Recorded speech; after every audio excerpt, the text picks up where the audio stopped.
Hello everyone. So guys, आज के इस वीडियो में हम बात करने वाले हैं सीबीएसई टर्म 2 एग्जामिनेशन की।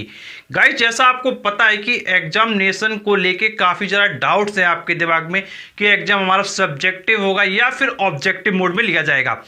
देखिए, हाल ही में एक मीटिंग हुई सीबीएसई और प्रिंसिपल्स के बीच में। अब उसमें क्या डिसीजन लिया गया है, क्या निर्णय होने वाला है, वो इस वीडियो में हम क्या समझेंगे। देखिए, आपको मैं बताना चाहूँगा, चाहे आप बात करो सीबीएसई टर्म 2 क्लास 10th या फिर क्लास 12th की। अब ये टर्म 2 एग्जामिनेशन तो क्लास 10th को भी देना है, क्लास 12th को भी देना है।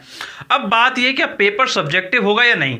तो देखिए, जो डिमांड रखी जा रही है वो रखी जा रही है सब्जेक्टिव एग्जाम की। जो ऑब्जेक्टिव एग्जाम है उसकी डिमांड बिल्कुल भी नहीं रखी जा रही है। जो मीटिंग हुई थी 66 प्रिंसिपल्स और सीबीएसई बोर्ड के बीच में, उसमें जो प्रिंसिपल्स ने डिमांड रखी है वो रखी है सब्जेक्टिव एग्जाम को लेके। मतलब प्रिंसिपल्स चाहते हैं कि जो एग्जाम हो वो क्या सब्जेक्टिव मोड में हो। उसके कुछ रीजंस हैं कि भाई जो ऑब्जेक्टिव पेपर हुआ था, जो एमसीक्यू टाइप पेपर हुआ था, उसमें कुछ क्वेश्चंस गलत भी थे, काफ़ी ज़्यादा प्रॉब्लम्स हुई एग्जाम के समय।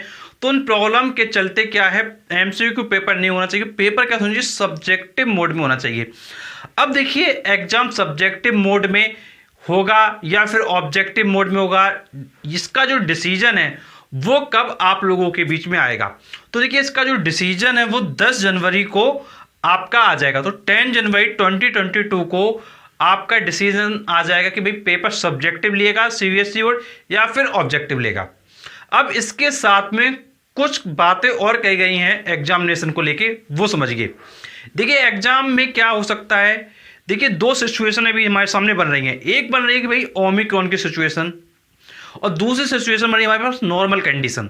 अगर देखिए ओमिक्रॉन की सिचुएशन आती है, अगर ओमिक्रॉन की सिचुएशन आती है तो उस समय देखिए क्या होगा, जो आपके एग्जामिनेशन है वो क्या है ऑनलाइन मोड में कराए जाने की बात कही जा रही है।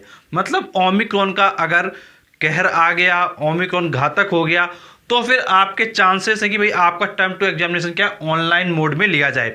और अगर ऑनलाइन मोड में होगा तो फिर वो पेपर क्या है ऑब्जेक्टिव मींस एमसीक्यू बेस्ड बनेगा।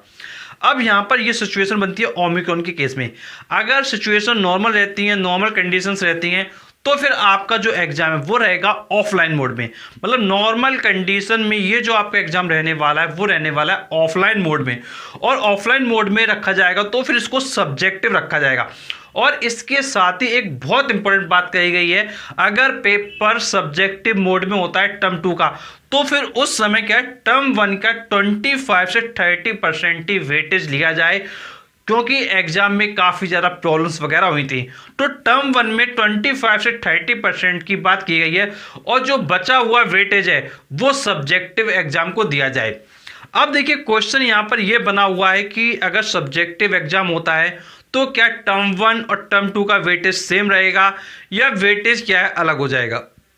तो देखिए, जो प्रिंसिपल्स ने अपनी बात को रखा है, प्रिंसिपल्स का कहना है कि भाई जो वेटेज है टर्म 1 का वो सिर्फ 25 से 30% लिया जाना चाहिए, और बाकी का वेटेज क्या है सेमेस्टर 2 एग्जामिनेशन को देना चाहिए, जो आपका टर्म 2 एग्जामिनेशन है।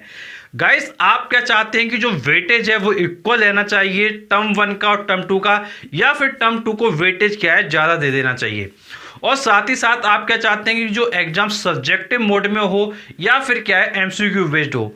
जो भी आप चाहते हैं वो आप कमेंट बॉक्स में जरूर बताइए, और ऐसे वीडियोस पाने के लिए चैनल को आप जरूर सब्सक्राइब करें, नोटिफिकेशन दबाएं, क्योंकि हम आपके लिए ऐसे वीडियो लाते रहते हैं। चलिए मिलता हूं नेक्स्ट वीडियो में, तब तक के लिए शुक्रिया।